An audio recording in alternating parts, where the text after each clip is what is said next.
Bayangkan kamu sedang berjalan sendirian di kegelapan malam, lalu menemukan lembaran uang kertas berceceran di atas tanah kosong. Di saat kamu memungutnya dengan rasa riang, di saat itu pula takdir kamu telah terkunci.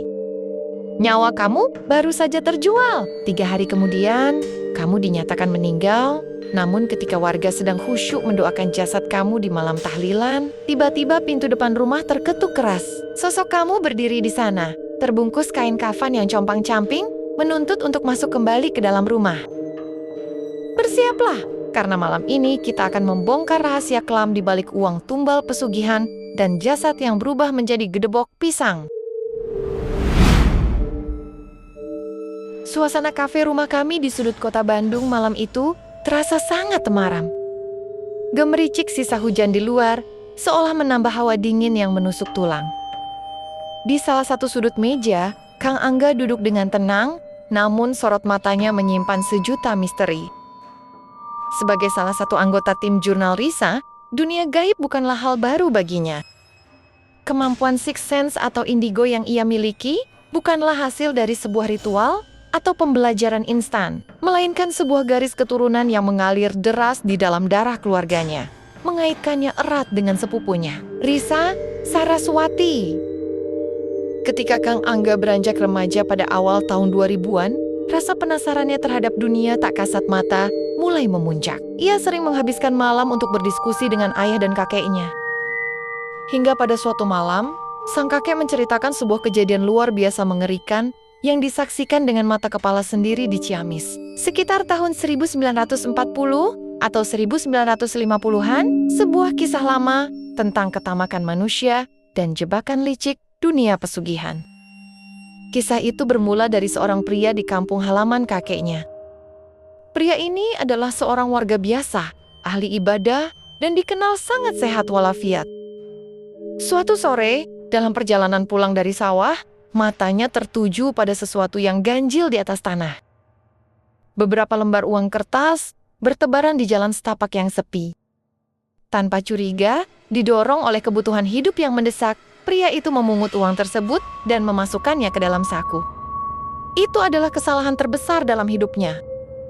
Uang itu bukanlah uang yang tidak sengaja terjatuh, melainkan umpan tumbal yang sengaja disebar oleh seorang pelaku pesugihan hitam di kampung tersebut. Siapapun yang mengambil uang itu berarti telah menandatangani kontrak gaib dengan nyawanya sendiri sebagai bayaran. Hanya berselang beberapa waktu setelah membawa uang itu ke rumah, pria tersebut tiba-tiba dikabarkan meninggal dunia secara mendadak. Tanpa ada gejala sakit, tanpa ada firasat, napasnya berhenti begitu saja. Seluruh kampung berduka. Jasadnya dimandikan, dikafani, disalatkan, hingga akhirnya dikuburkan secara layak di pemakaman desa. Tradisi pun berjalan. Pihak keluarga menggelar pengajian tahlilan dari hari pertama hingga hari ketiga. Suasana malam ketiga itu terasa sangat mencekam. Penerangan zaman dulu yang hanya mengandalkan lampu teplok minyak membuat bayangan orang-orang di dalam rumah bergetar di dinding-dinding bambu. Suara lantunan doa menggema, memecah kesunyian malam yang pekat. Tiba-tiba, di tengah-tengah kehusyukan doa, terdengar suara langkah kaki berat mendekati pintu depan.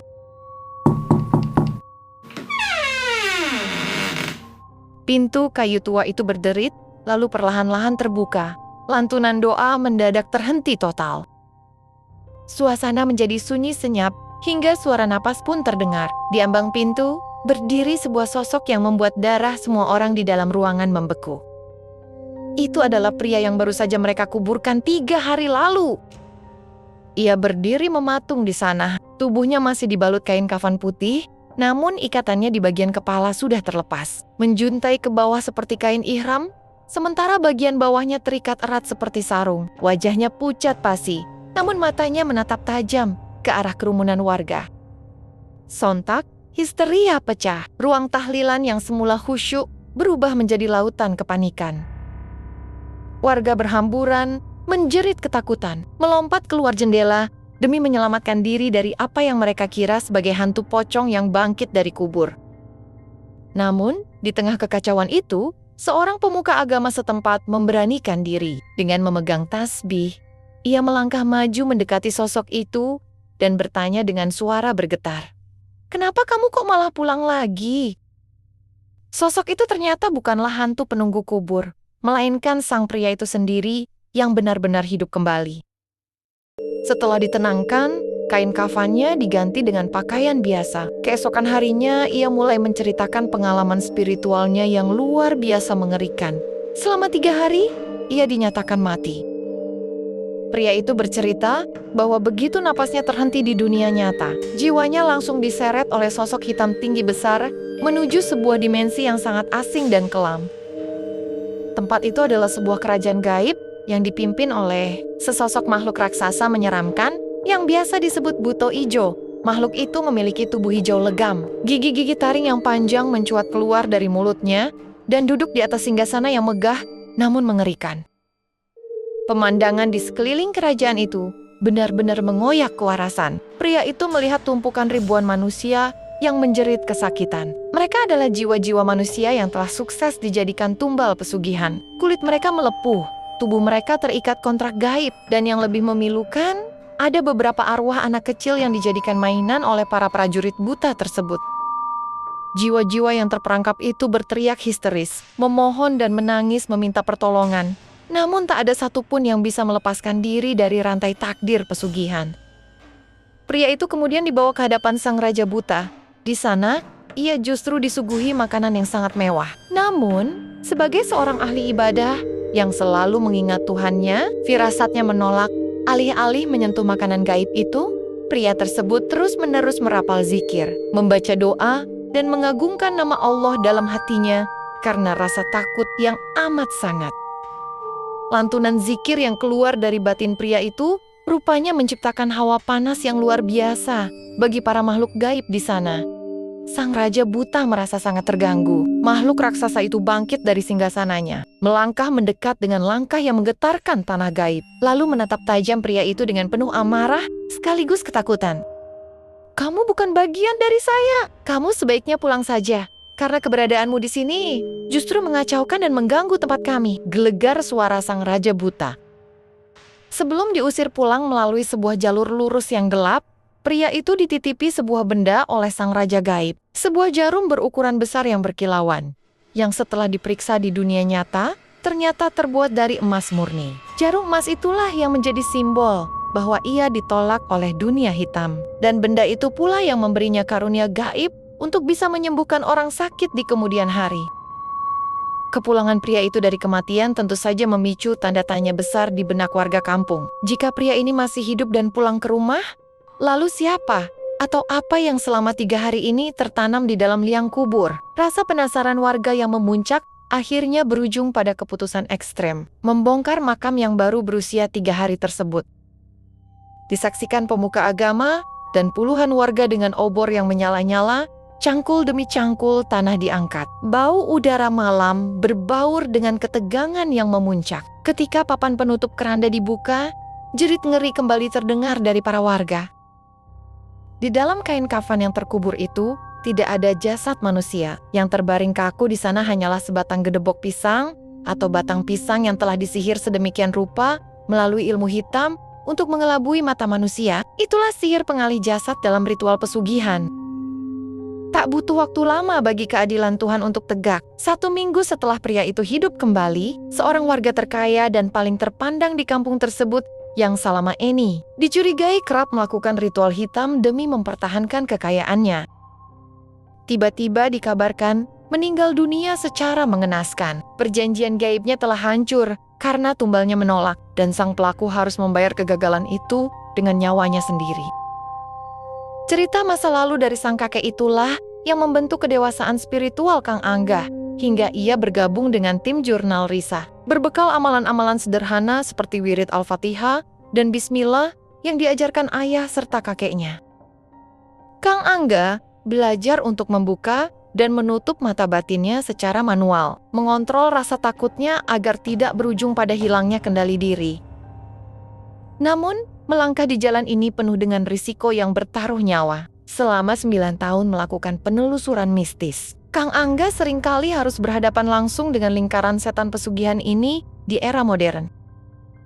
Dalam beberapa kasus mediasi, ia sering bertemu dengan arwah-arwah korban pesugihan yang terjebak di kerajaan-kerajaan gaib, mulai dari kerajaan buta hingga kerajaan siluman ular perempuan.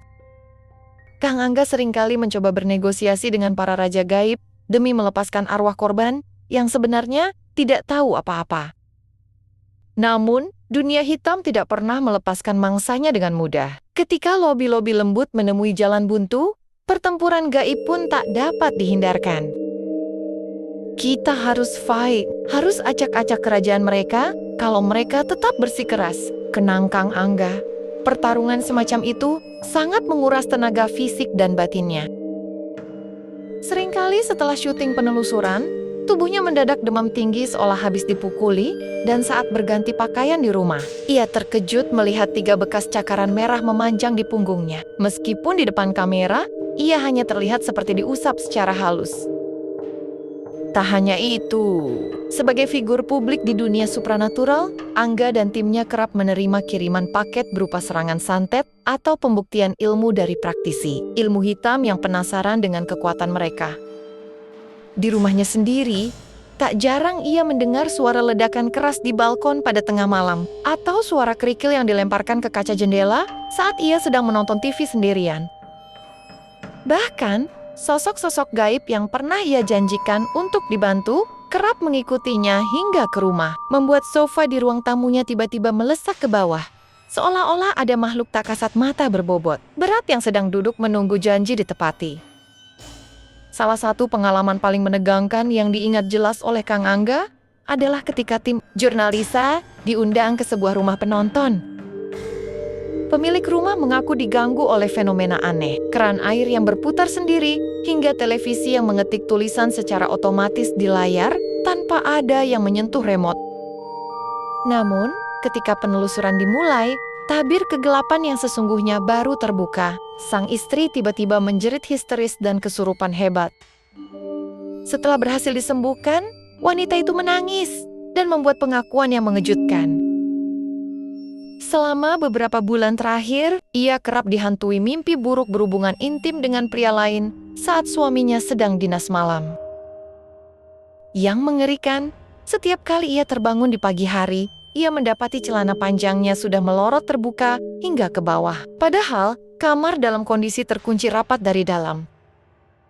Wanita itu bahkan mulai merasa lebih nyaman berada di dalam mimpi dibanding dunia nyata, yang perlahan mulai menghancurkan keharmonisan rumah tangganya. Dengan ketajaman mata batinnya, Kang Angga melihat bahwa wanita ini sedang dikerjain oleh seseorang melalui ilmu hitam. Sosok gaib sengaja dikirim oleh mantan kekasih wanita tersebut yang menaruh sakit hati mendalam karena ditinggal menikah. Makhluk itu diperintahkan untuk menggauli dan merusak sukmanya agar jiwanya hancur. Karena makhluk suruhan itu menolak untuk pergi sebelum tugasnya selesai, Kang Angga terpaksa bertindak keras dan menghancurkan energi makhluk tersebut hingga terpaksa lari pulang ke tuannya dalam kondisi rusak. 2 hari kemudian, wanita itu mengirim pesan singkat kepada Kang Angga. "Kang, alhamdulillah, rumah sudah aman." Dan yang membuat saya kaget, pagi ini pria yang bersangkutan tiba-tiba datang ke rumah saya hanya untuk meminta maaf tanpa alasan yang jelas, lalu langsung pergi. Efek pantulan ilmu hitam yang rusak rupanya langsung menyerang balik sang pengirim, memaksanya tunduk dan memohon maaf di dunia nyata. Dari lembaran uang tumbal di Ciamis hingga teror gaib di era modern, kisah Kang Angga membawa sebuah pesan moral yang sangat mendalam bagi kita semua. Waspadai segala sesuatu yang instan. Di dunia ini, tidak ada makan siang yang gratis. Kekayaan, kecantikan, atau kepuasan yang didapat dengan cara memotong kompas melalui jalan sekutu kegelapan, baik itu pesugihan, susuk, maupun santet, selalu meminta bayaran yang jauh lebih mahal dari apa yang diberikan. Pada akhirnya, pelakunya tidak hanya kehilangan kedamaian di dunia, tetapi juga menggadaikan kebebasan sukmanya di akhirat. Kekuatan iman dan doa adalah perisai utama. Sehebat apapun teror gaib dan lingkaran hitam pesugihan yang mengintai, mereka akan selalu terlempar dan tak berdaya menghadapi jiwa yang bersih, yang konsisten mengingat Tuhannya. Doa yang dipanjatkan dengan keyakinan penuh dan dilakukan secara terus-menerus adalah benteng paling kokoh yang mampu meruntuhkan kerajaan gaib sekalipun. Jangan pernah silau oleh harta dunia dan selalu mawas diri terhadap apa yang kita ambil di jalanan, karena bisa jadi ada jerat tak kasat mata yang siap merenggut kewarasan hidup kita. Jangan lupa saksikan video lengkapnya di channel YouTube Malam Mencekam, karena di sana kamu akan menyaksikan langsung orang yang menceritakan kisah ini dan tentunya akan lebih seru dan mendebarkan. Terima kasih telah menyimak kisah ini. Sampai jumpa di kisah lainnya dari Malam Mencekam.